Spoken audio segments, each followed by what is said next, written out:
Bom, pessoal, vamos lá. Vamos falar sobre sistema respiratório e sistema digestório. Então, para essa aula, a gente vai precisar de hemiface, a gente vai precisar de uma laringe, a gente vai precisar da peça, onde a gente tem ali a laringe, a traqueia e os pulmões junto com o coração. Eu vou precisar utilizar uma placa de digestório. Se eu tiver um fígado isolado, eu posso trabalhar com ele, e outra parte de hemiface com as glândulas salivares também. Seguindo aí, então vamos começar a falar do sistema respiratório, onde a gente tem nesse sistema duas partes, uma porção que a gente chama de parte condutora e a outra parte, a parte responsável pela respiração. E aí a gente começa falando do nariz em si. O nariz a gente divide em nariz externo, que é essa estrutura que a gente tem aqui, ó, é essa que é mais visível para a gente, que ela é formada por cartilagem.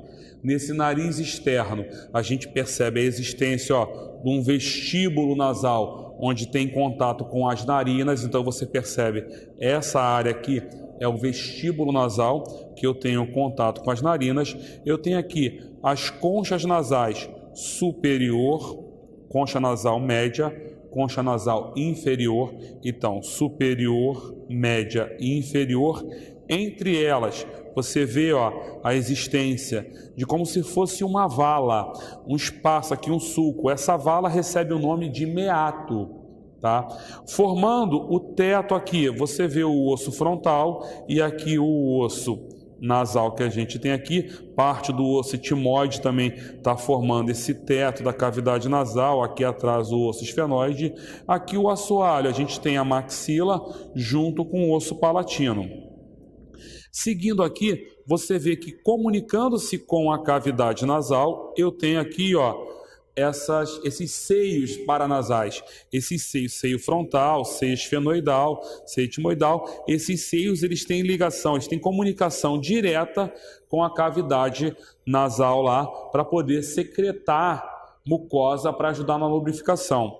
Eu reparo aqui, ó, a existência, aí você vai perceber que tem um espaço. Entenda o seguinte, que aqui é como se tivesse uma folha aqui em cima dividindo as duas cavidades. Essa folha é como se é o nosso septo nasal. Existe um espaço. Esse espaço é chamado de coana. Essa abertura que tem da cavidade nasal com a minha faringe, que é o segundo órgão. E aí eu reparo aqui, ó, a existência de um orifício, de um buraco. Um buraco em anatomia se chama ósteo, se chama forame, se chama canal. Esse aqui é um ósteo que está na faringe e vai ligar a tuba auditiva. Então é chamado de ósteo faríngeo da tuba auditiva. Ao redor dele eu tenho uma estrutura em forma de meia-lua aqui, que é o tórax tubal, que é essa que eu estou marcando aqui. Na região que eu divido, chamada de nasofaringe, quer dizer, é a parte da faringe que se comunica com a cavidade nasal, eu tenho essa tonsila aqui, ó, que é a tonsila faríngea. A tonsila faríngea também aí é que a gente comumente chama de quê? Adenoide, é essa estrutura aqui. Aqui eu tenho a orofaringe, que é a região que vai se comunicar com a cavidade oral, e aqui eu tenho uma tonsila chamada de tonsila palatina, e aqui eu tenho a laringofaringe, que é a parte da faringe que se comunica com a laringe ou vai para o esôfago. Então eu percebo que eu já vi aqui o nariz externo, a cavidade nasal, e eu acabei de ter contato agora com a minha faringe. E aí eu vou para a laringe. E aí eu vou dividir a laringe. A laringe a gente percebe que é um órgão cartilaginoso. Essa laringe, nesse corte aqui, quando você olha para essa estrutura, que corte é esse que eu tenho na estrutura? É um corte sagital mediano. Então repara aqui, ó, a existência da cartilagem epiglote, da cartilagem tireoide, e eu vejo aqui a cartilagem cricoide. Mas, Siciliano, eu consigo ver isso em outra peça? Consigo, ó. Aqui eu vou pegar para vocês uma peça propriamente de quem? Isso aqui é a minha laringe. Então você repara que aqui, ó, ao olhar, você tem o ocioide, você tem essa cartilagem aqui, que é a cartilagem tireoide, que é essa maior. Eu vou desmontando ela, vou tirar aqui a glândula tireoide, estou tirando a glândula tireoide para vocês, e aí você repara que quando você tira a cartilagem, olha essa estrutura que está aqui, ó.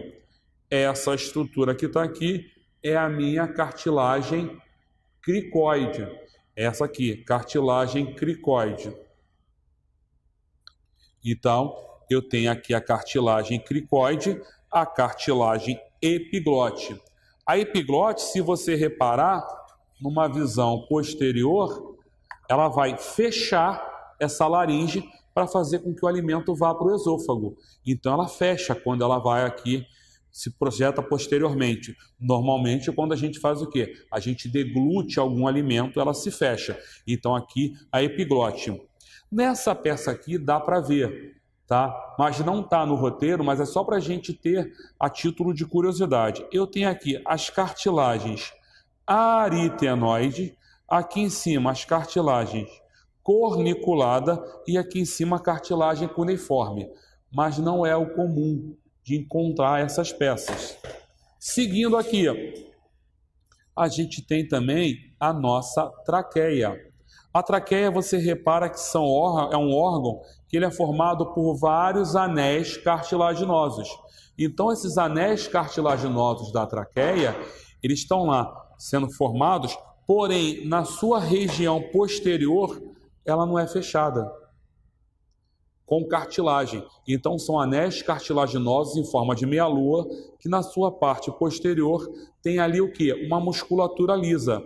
Isso aqui é a minha traqueia. Tá? Qual é a função da traqueia? Quando você para olhar a função da traqueia, a traqueia ela tem a função de simplesmente conduzir o ar que está vindo dos pulmões ou que está indo para os pulmões. A gente vê aqui então, nessa peça, a gente vai retirar aqui agora, tá? A parte dos pulmões, eu vou retirar aqui o coração e eu consigo identificar novamente aqui, ó, a traqueia descendo, até o momento que ela se bifurca.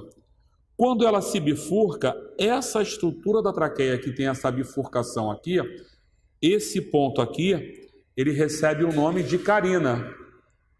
Esse ponto recebe o nome de carina. Por que é carina?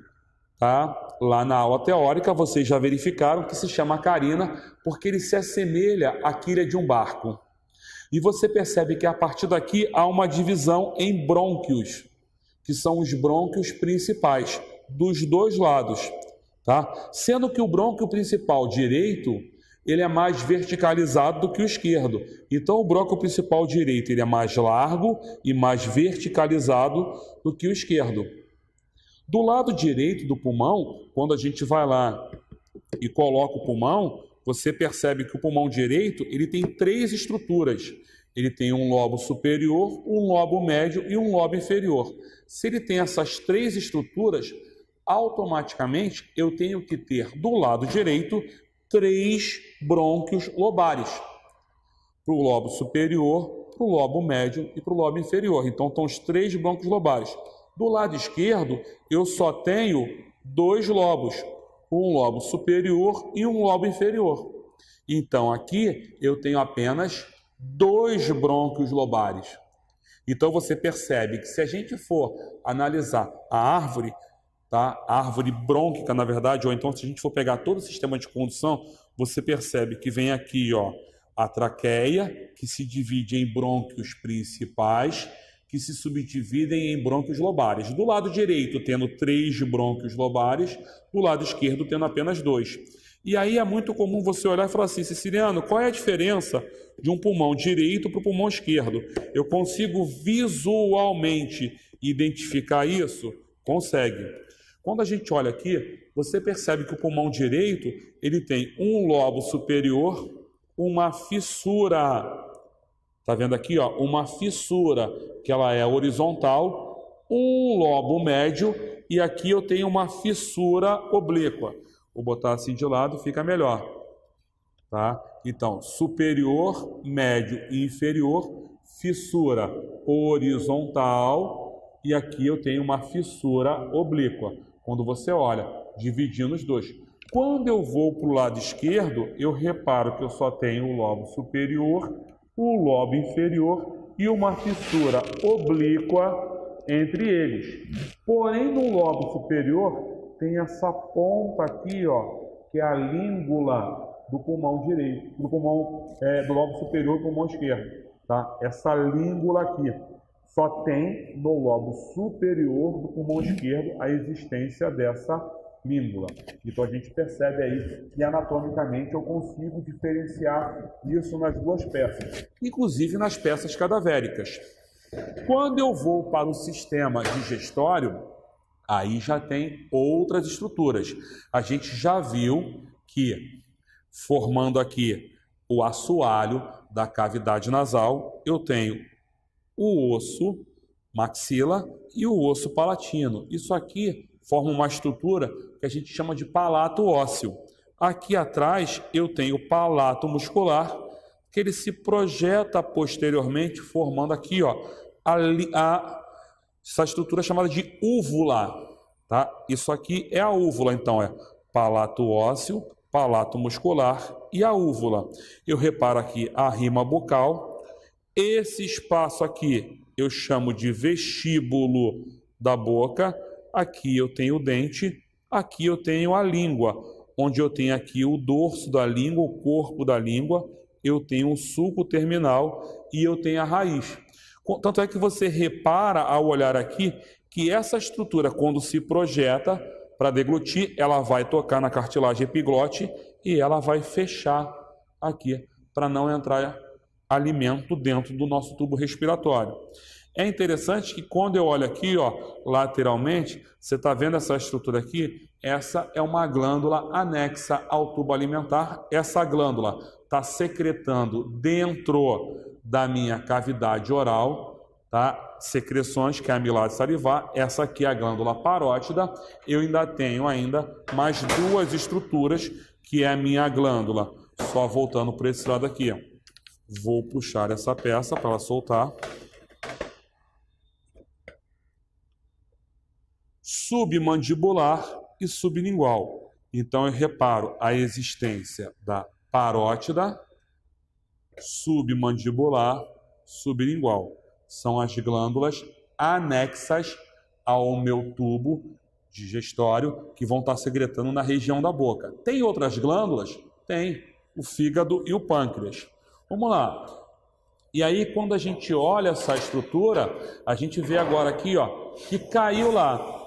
O alimento ele veio da boca, ingeriu o alimento, ele caiu no órgão comum ao sistema respiratório e sistema digestório. Que órgão comum é esse? É a faringe. Daqui ele vai para onde? Vai para essa estrutura que é o esôfago. Do esôfago ele cai aqui, ó, no estômago, onde no estômago eu tenho a zona cárdiaca do estômago, aqui é o fundo, aqui é o corpo, aqui é a zona pilórica, onde também é conhecido como antro pilórico. Eu reparo que o estômago tem uma curvatura maior e uma curvatura menor, essa estrutura. Do estômago, esse alimento vai para qual estrutura? Vai para o meu intestino delgado. O intestino delgado, ele começa aqui, ó, nessa região chamada de duodeno. Do duodeno, ele cai nessa estrutura aqui, que ainda faz parte do intestino delgado, chamado de jejuno e ilho. Do jejuno e ilho, ele vai para a primeira porção do intestino grosso, que é chamada de ceco. Nessa região do ceco, eu tenho aqui, ó, uma estrutura que parece um verme. É um apêndice chamado de apêndice vermiforme. É esse aqui que dá apendicite. A apendicite acontece nessa estrutura aqui, ó, que eu estou mostrando. Uma estrutura que vai gerar um processo inflamatório. Daqui vai para o cólon ascendente. Ele encontra uma curvatura aqui, chamada de flexura cólica direita. Vai para o cólon transverso. Para o cólon, flexura cólica esquerda, cólon descendente, cólon sigmoide, onde ele entra aqui no reto, que tem o canal anal, e aqui o ânus. Esse é o meu tubo alimentar, que ele começa na boca e termina onde? Na região do ânus. Glândulas anexas, eu tenho o fígado e eu tenho aqui o pâncreas. Colado ao pâncreas, eu tenho outro órgão do sistema linfático, que é o baço. O pâncreas aqui, seguindo aqui, eu tenho o ducto pancreático principal, que ele vai desembocar dentro do duodeno, e eu tenho aqui o fígado. O fígado, quando eu paro para observar o fígado, eu vejo que ele é dividido em lobos também, tá? Eu tenho esse lobo aqui, que ele é maior, e esse outro aqui, são os dois principais. Esse é o lobo direito, esse é o lobo esquerdo. Aqui no meio, eu tenho um ligamento que ele tem a forma de uma foice. Então, é o ligamento falciforme, por isso que recebe esse nome. Quando eu olho uma vista posterior do fígado, eu vejo aqui um lobo que tem um formato mais quadrado e aqui um lobo caudado, que do lado dele eu tenho essa estrutura que é a veia cava inferior. Nessa região aqui, eu tenho o hilo hepático, onde eu tenho aqui a artéria hepática própria, tá? A veia porta, que faz parte do sistema portal, e o ducto colédoco, que ele vai ser a junção dos ductos biliares junto com o ducto cístico vindo dessa estrutura sacular aqui, que é a vesícula biliar. Tá bom, pessoal?